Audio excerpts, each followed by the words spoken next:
네, 오늘 예레미야 39장 1절부터 10절 말씀을 가지고 심판의 자리가 아니라 은혜의 자리가 되길이라는 제목으로 여러분들과 함께 하나님의 말씀의 은혜를 나누고자 합니다. 여러분, 창세기 18장 말씀에 보시면 어떤 이야기가 나오는가 하면 아브라함이 3명의 손님을 만나게 되어지고 그들을 모시고 3명의 나그네를 만나게 돼서 그들을 모시고 자신의 집에서 극진히 대접하는 이야기가 기록되어져 있습니다.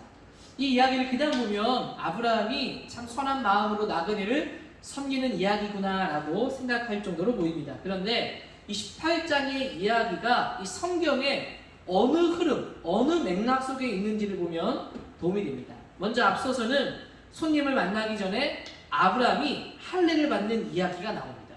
그리고 손님을 접대한 후에는 소돔과 고모라를 멸하는 사건이 나오는데, 이 멸하는 사건 전에 손님을 데리고 왔을 때 함께 식사하는 장면이 등장하게 되어지죠. 즉, 여러분, 할례가 먼저 나오고 그 뒤에 뭐가 나옵니까? 식사하는 장면이 나온다는 것은 신학적으로 굉장히 큰 의미를 가지고 있어요. 어떤 의미인가 하면 할례는 피 흘림, 바로 십자가의 죽음을 뜻하는 것이고, 먹는 것은 성찬, 바로 예수님의 살과 피를 먹는 바로 성만찬과 연결이 된다는 겁니다. 그러니까 아브라함이 이 나그네들을 극진히 대접한 것은 일반적인 섬김의 이야기가 아니라 하나님의 관점에서 보면 하나님이 아브라함을 방문해 주시고 식사를 나누시며 그에게 말씀을 주시는 하나님이 되는 겁니다. 하나님 말씀을 주시는 것을 다른 표현으로 하면 계시라고 할 수 있죠. 하늘에서 말씀이 내려왔다. 신이 주신 말씀이다. 이 바로 계시로 이어진다라는 것이죠. 여러분, 그리고 뒤에 이어지는 이야기가 바로 소돔과 고모라의 심판입니다. 이 식사 때 하나님 말씀을 주시는데 어떤 말씀을 주는가 하면 식사 때에는 아브라함에게 너에게 다시금 후손을 주실 것이다 라는 이야기를 합니다. 그리고 나서 식사를 마치고 나서 나그네들을 배웅할 때 그 손님들이 그들에게 이런 말씀을 또 하죠. 뭐라고 말하는가 하면 소돔과 고모라의 악행을 심판할 것을 말씀하십니다. 여러분, 이것은 하나님께서 그 심판을 아브라함에게 말함을 통해서 아브라함이 어떤 역할을 하는지를 기대하게 하는 말씀이죠. 여러분, 아브라함이 그 심판의 이야기를 듣고 어떻게 반응합니까? 우리가 잘 알고 있는 대로 바로 중보자가 되어집니다. 바로 그 땅에 있는 롯을 생각하면서 이 땅의 심판이 멈추어 주기를 그들에게 간구하죠. 그냥 여러분 멈추어 달라고 때를 쓰는 건 아닙니다. 멈추어 주세요, 제발 멈추어 주세요 라고 말하는 것이 아니라 하나님의 공의에 호소하면서 간청하는 거예요. 여러분, 하나님은 어떤 분이세요? 공의로운 분이잖아요. 어떻게 악인을 심판한다고 그 땅에 의인이 있는데 의인과 함께 하나님 멸할 수 있습니까? 하나님의 심판은 공의롭고 정의로워야 합니다. 그래서 의인이 50명만 있다면 심판을 멈추어 주십시오라고 간청하죠. 그리고 점점 숫자를 줄여서 하나님, 이번이 마지막입니다. 10명까지 의인이 있다면 심판을 멈추어 달라고 간구합니다. 하나님께서 의인 10명만 되어도 심판을 거두신다라고 약속해 주시죠. 여러분, 이런 장면을 통해서 우리에게 주는 한 가지 교훈과 메시지가 있죠. 어떤 것입니까? 우리는 종종 힘든 일을 당하고 악한 사람들을 볼 때가 있습니다. 때로는 뉴스를 통해서 아동을 학대하거나 그런 이슈들이 한참 많을 때 정말 저렇게 사람에게 저렇게 행할 수 있을까? 아니면 우리가 알고 있는 히틀러라든지 수많은 사람을 학살한 사람들, 여러분, 하나님 왜 그런 사람들을 심판하지 않으십니까? 라고 우리는 하나님의 그 공의에 대해서 의심을 품을 때가 있습니다. 왜 그렇게 하지 않는 것이죠? 여러분, 아직 구원받지 못한 의인들이 있기 때문입니다. 만약 그들을 심판하면 어떻게 되는 겁니까? 이 가라지를 뽑으려다가 알고까지 뽑힐까봐 그런 겁니다. 하나님은 오래 참음으로 아직도 구원받을 그 백성들을, 의인될 백성들을 기다리면서 오래 참음으로 심판하지 않고 있다는 거예요. 여러분, 그래서 우리가 심판을 왜 하지 않지요? 라고 말할 때 하나님은 나를 향해서 내가 정말 하나님의 의인 될 때까지, 구원받을 때까지 오래 참음으로 기다린다는 것을 기억할 필요가 있습니다. 어쨌든 하나님은 아브라함의 모든 조건을 다 들어주셨습니다. 의인 10명만 되어도 심판하지 않겠다. 그런데 결말은 어떻게 되었습니까?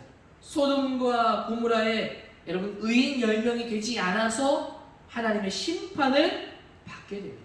소돔과 고모라는 자신들의 죄악을 따라 심판을 받지만 이 심판이 중요한 이유는 심판을 막을 수 있었다는 거예요.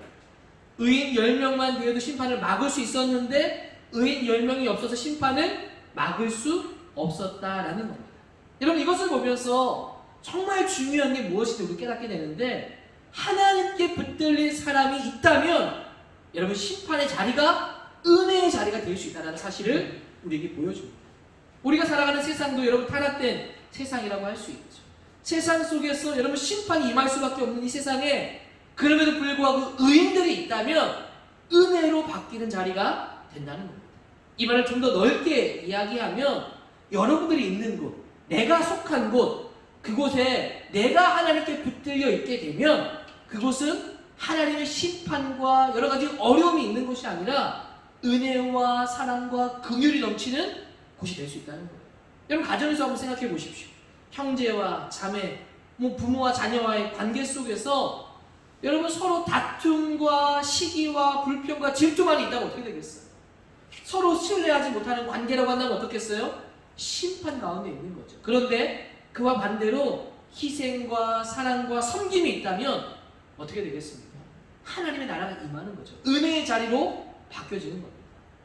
저희 집에도 아들 둘이 있잖아요. 형제가 다툴 때가 있어요. 그러면 서로 아주 물고 뜯고 엄마 형아가 이랬어요, 엄마 동생이 이랬어요 하면서 이러는 것을 보게 됩니다. 그런데 가끔 가다 보면 서로 형제 간에 정말 우애 깊은 걸 볼 때 있어요. 지켜주고 다른 친구가 뭐라 하면 내 동생이야 하지마 이런 거 보면 감동이 임할 때가 있습니다. 여러분 이런 것처럼 그런 하나님의 말씀하시는 뜻대로 그 안에서 행하게 될 때 은혜가 임하는 것을 우리는 볼 수 있어요. 학교에서도 마찬가지죠. 미운 사람들이 있어요. 근데 미운 사람을 원수를 더 사랑하라고 하는 말씀을 따라서 사랑하고 용납하고 품어주면 여러분 어떻게 될까요? 심판이 있는 곳이 아니라 은혜의 자리로 바뀌어진다는 겁니다. 여러분 그걸 보면 친구들이 이런 생각을 할 거예요. 넌 어떻게 쟤한테 저렇게 잘해줄 수가 있니? 너한테 그렇게 행동하는 뭐예요? 세상이 감당치 못할 믿음의 모습을 보여주고 있는 겁니다. 바로 이런 하나님께 붙들린 사람들이 어느 곳에 있든지 있으면 심판의 자리가 은혜의 자리로 바뀔 수 있다는 거예요. 여러분 그래서 우리는요 더 하나님 앞에 붙들린 사람이 되어야 합니다. 왜 그렇습니까? 전에 한번 언급한 적이 있는데 저희 교단의 신학교 교수님이신 박영돈 교수님이라는 분이 계세요. 교육 세미나에서 강의할 때 여러분 이런 말씀을 하셨습니다. 여러분 교회가 위기이고 약해져 가는 것은 세상의 악의 문제가 아니라 교회가 복음에 대한 힘을 잃었기 때문입니다 라고 이야기하는 겁니다. 소돔과 고모라를 심판을 보세요. 그 땅에 악함이 아니라 의인 10명이 없어 심판받았잖아요. 세상이 악해서 교회가 약해져 가는 것이 아닙니다. 교회는 세상의 영향을 받지 않습니다. 세상은 언제나 하나님이 없는 곳이었고 결국 교회가 힘을 잃어가는 건 세상의 어떤 타락된 것 때문에 교회가 힘을 잃는 것이 아니라 세상의 영향이 아니라 교회 안에 복음에 대한 확신이 없기 때문에 교회가 약해져 가고 힘을 잃어가는 것입니다. 여러분 이걸 이야기 들으면 정말 역설적으로 소망이 있습니다. 왜 그렇습니까? 만약 세상을 바꾸려야만 된다면 세상의 영향을 끊어내야만 된다면 어떻게 되겠어요? 현실적으로 궁극적으로는 가능하지만 현실적으로는 불가능한 일이라는 거예요.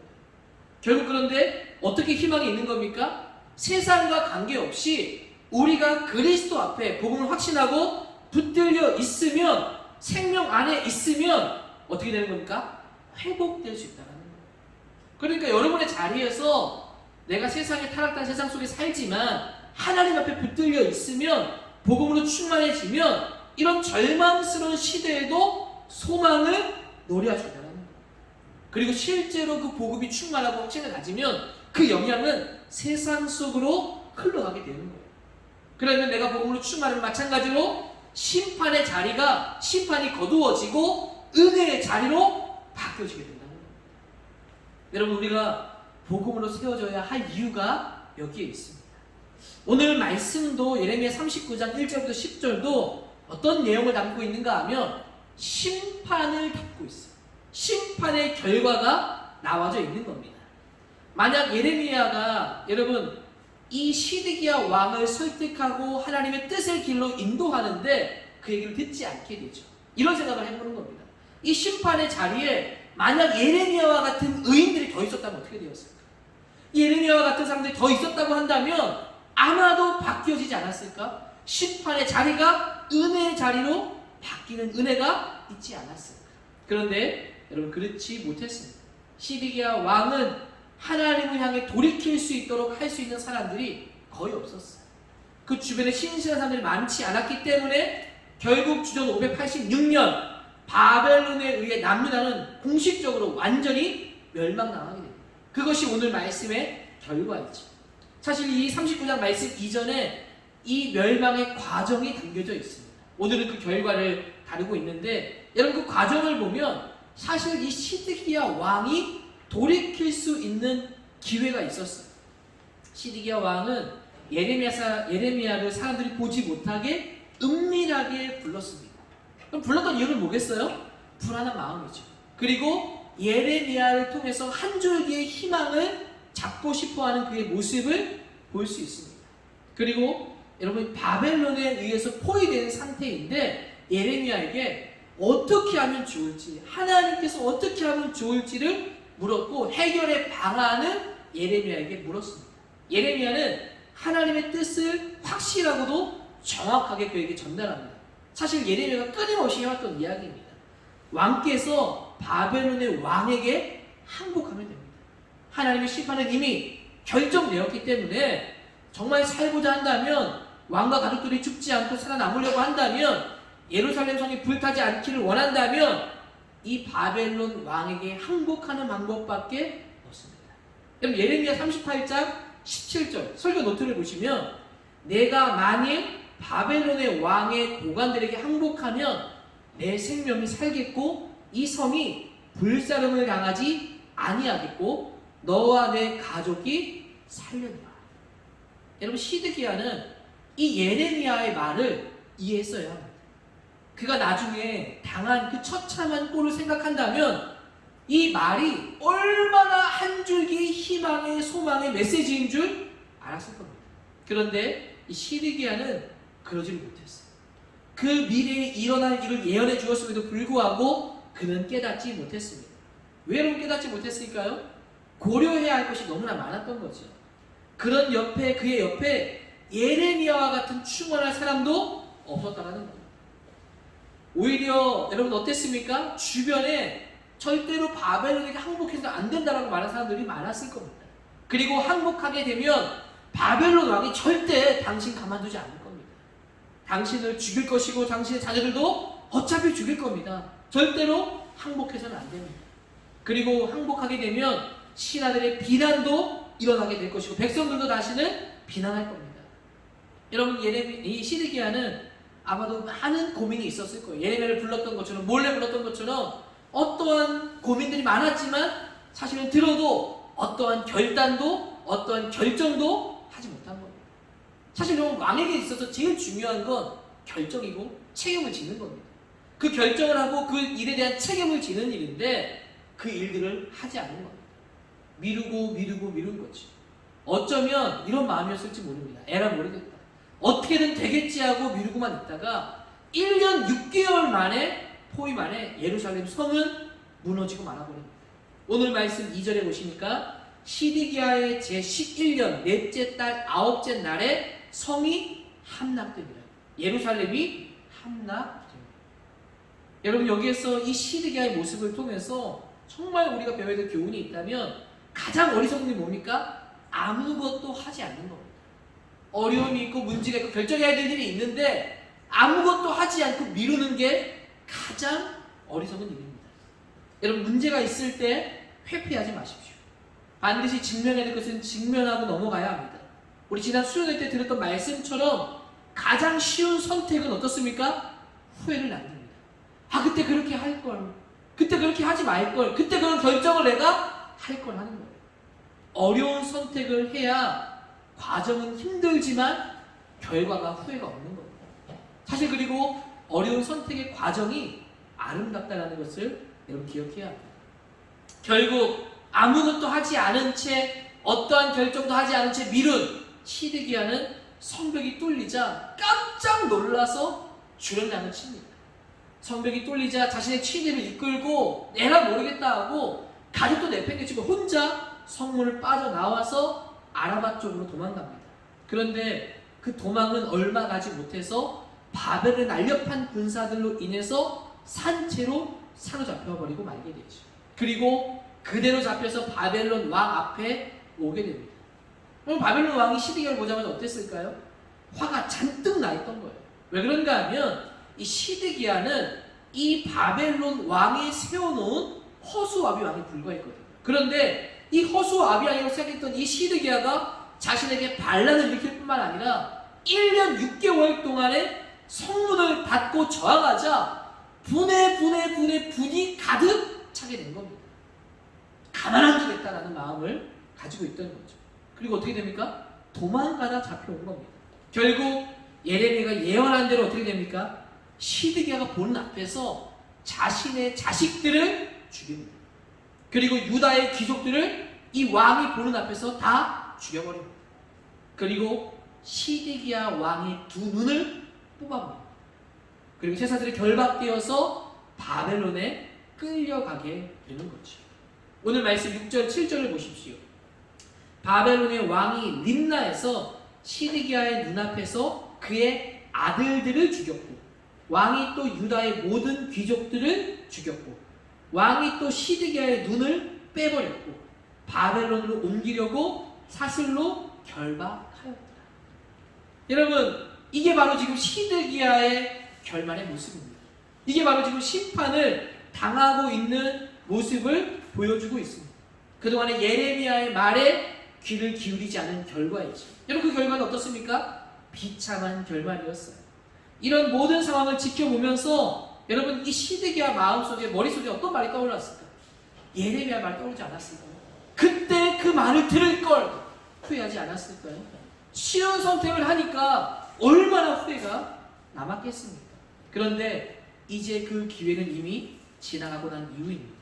이제 더 이상 그 기회는 주어지지 않았습니다.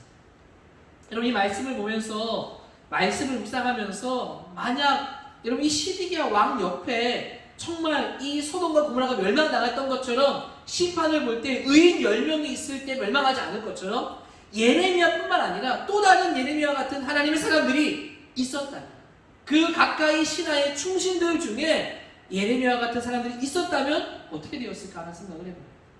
세상의 영향으로 사실은 무너지는 것이 아니라 바로 우리 안에 믿음이 없음으로 무너지고 있다라는 것을 보게 됩니다.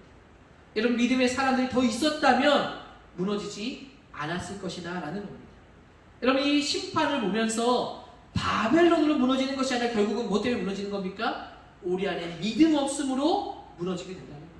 심판의 자리가 은혜의 자리로 바뀌지 않는 건 하나님 붙드는 사람들이 적었기 때문이라는 거예요.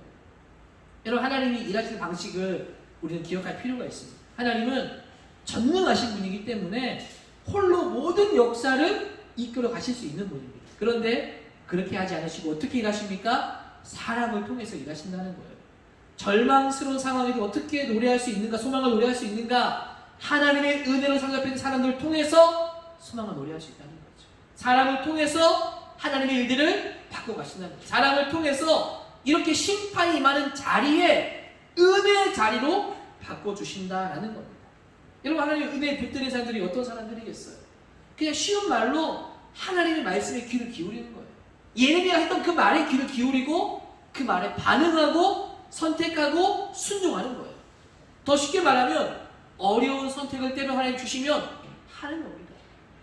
우리 여호수아 말씀을 볼 때도 그랬잖아요. 성벽을 볼 때 어떻게 합니까? 성벽을 그냥 돌라는 거예요. 전쟁을 준비하라는 것이 아니라 어떻게 합니까? 그 선택을 받아들이고 그냥 성벽을 돌자 성벽이 무너져 내리는 거죠. 하나님께서 주시는 말씀에 순종하는 겁니다. 저는 좀 더 구체적으로 말씀을 드리면 우리가 있는 공동체 안에서 우리가 있는 곳에서 하나님 말씀에 반응해서 그 길을 내고 모델을 내는 사람이라고 말하고 싶습니다. 여러분, 그 모델이 세워지면 우리가 믿음이 세워지게 되면 보여주는 사람이 나타나면 의의는 더 늘어나게 될 것이라고 믿습니다. 여러분 실제로 제가 사역하면서 하나님께서 은혜를 주셔서 변화되는 학생들을 본 적이 있습니다. 그런 학생들이 여러분 어떤 반응이 나오는지 아세요? 모이면 이런 얘기를 하는 거예요. 야, 우리들끼리 한번 모여서 기도 모임 한번 해보자. 야, 우리들끼리 한번 모여서 성경 읽으면서 서로 확인하고 점검하자. 그런 일들이 실제로 여러분 일어나게 되는 거예요. 여러분 믿음의 사람들이 그렇게 일어나게 될 때 심판의 자리가 은혜 자리로 바뀐다는 것을 기억할 필요가 있어요. 여러분 저희 교회 안에서도 실제로 그런 일들이 일어났었습니다. 성경을 읽으면서 서로 몇 장 읽었는지를 서로 격려하고 경건일기를 썼던 적도 있어요. 경건일기를 쓰면서 그런 학생들이 서로 어떻게 썼는지를 공유하고 나누는 그런 모임들도 일어나기도 했습니다. 여러분 이게 딴 나라 먼 나라 이야기가 아니라 우리들의 이야기였다라는 거예요. 믿음의 사람들이 이렇게 세워지게 되면 살아나게 되는 거예요. 의인이 없음으로 망하는 것이지, 그러나 한두 사람이라도 의인이 세워지면 선한 영향이 흘러가고 무너지지 않게 된다는 겁니다. 특별히 여러분 수련회가 이제 끝난 지가 얼마 되지 않았습니다. 여러분 어떤 결심들을 하셨습니까? 선한 결심들이 저는 있게 되기를 원합니다. 특별히 여러분 수련회 말씀, 특별히 심판의 말씀을 보면서 제가 개회 예배 때 말씀드렸듯이 그렇게 할 마음도 없으면서 기도하면 안 된다는 거예요. 정말 하고자 하는 마음을 품고 결심하고 기도해야 된다는 것이죠. 특별히 제가 우리 수련회 마치고 나눔 중에 가장 많이 나온 말씀을 나눔이 뭐였습니까? 쉬운 결정하지 말자. 어려운 결정을 하고 후회 없는 삶을 살겠다, 이런 나눔들을 여러분들이 많이 나눠주셨어요. 여러분 이 나눔이 어떤 의미에서의 나눔이었습니까? 단지 여러분들의 학업, 꿈, 그것을 이루기 위해서 쉬운 선택하지 않고 더 열심히 공부해야지라는 그런 결심의 나눔이었나요? 여러분 그런 나눔의 결심도 될 수 있지만 저는 이것이 단지 나의 꿈을 위한 나눔이 아니라 여러분의 신앙에 대한 나눔이었기를 바랍니다. 하나님 앞에서도 쉬운 결정이 아니라 어려운 결정을 하면서 하나님이 세워지는 꿈을 꾸게 되기를 소망합니다. 여러분 시간이 없어서 경건생활 나중에 못한다는 학생들이 많이 있는데, 여러분 시간이 언제든 여러분들에게 완벽하게 주어지게 되겠습니까? 후회 없는 선택을 하겠다라는 것이 아니라 열악한 시간 속에서도 하나님을 향한 경건의 결심이 후회 없는 선택이 되고 적극적으로 하나님의 후회 없는 삶이 되기를 여러분 축복합니다. 그러면 여러분들 한 사람이 살아나기 시작하면, 하나님 말씀에 반응하고 순종하기 시작하면 심판이 아니라 여러분들이 있는 곳에, 교회와 가정과 학교와 모든 곳에 은혜가 임하는 자리로 바뀌어지게 된다는 겁니다. 저는 우리 안에 사람이 세워지기를 소망합니다. 정말 모델과 같은 사람들이 일어나게 되기를 소망합니다. 함께 말씀을 읽고 성경을 궁금한 것을 물어보고 함께 말씀 앞에 붙들리는 사람. 여러분 오늘 심판을 보면서 꼭 기억하십시오. 무너짐은 외부의 영향으로 일어나는 게 아니에요. 시간이 없으면 일어나는 게 아니에요. 우리 마음에, 그 마음에 따라서 내부에 있는 것을 따라서 결정되어진다는 겁니다. 우리가 앞에 세워지게 되면 여러분 우리는 심판의 자리가 아니라 은혜의 자리로 일어나게 되는 줄로 믿습니다. 오늘 말씀을 듣고 어떻게 살아야 할지를 고민하면서 하나님 앞에서도 결단하고 어려운 선택을 하며 나아가게 되기를 소망합니다.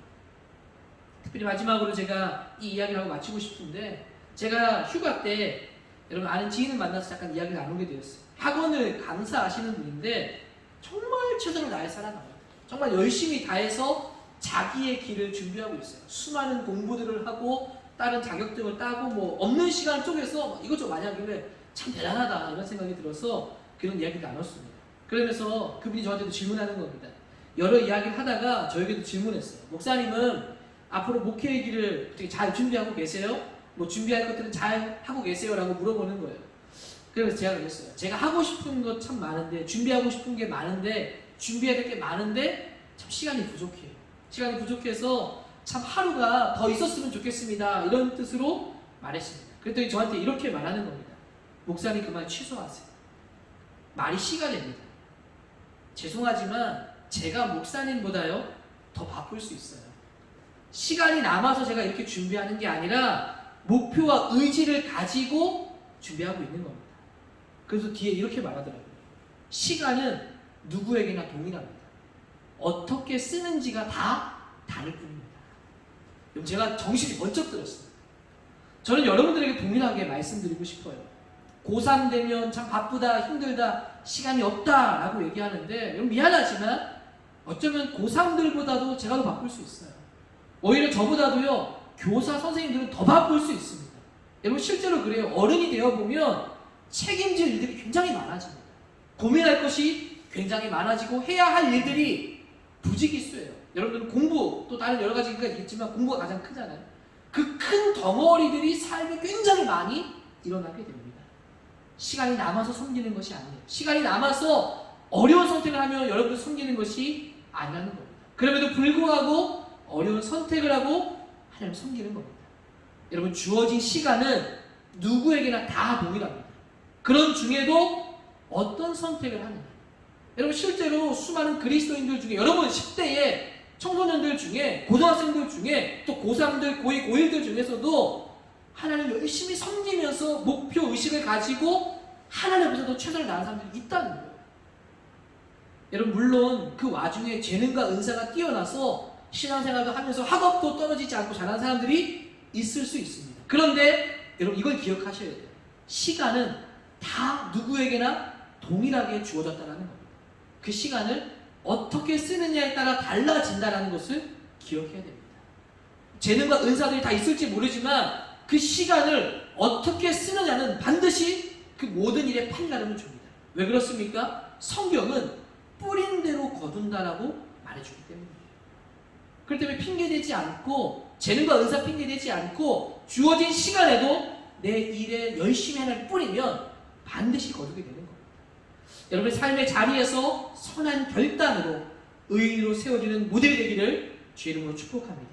그래서 우리의 삶의 자리가 심판의 자리가 아니라 은혜의 자리가 되기를 주의 이름으로 축복합니다. 우리 같이 한번 말씀을 기억하면서 함께 기도하는 시간을 가지면 좋겠습니다.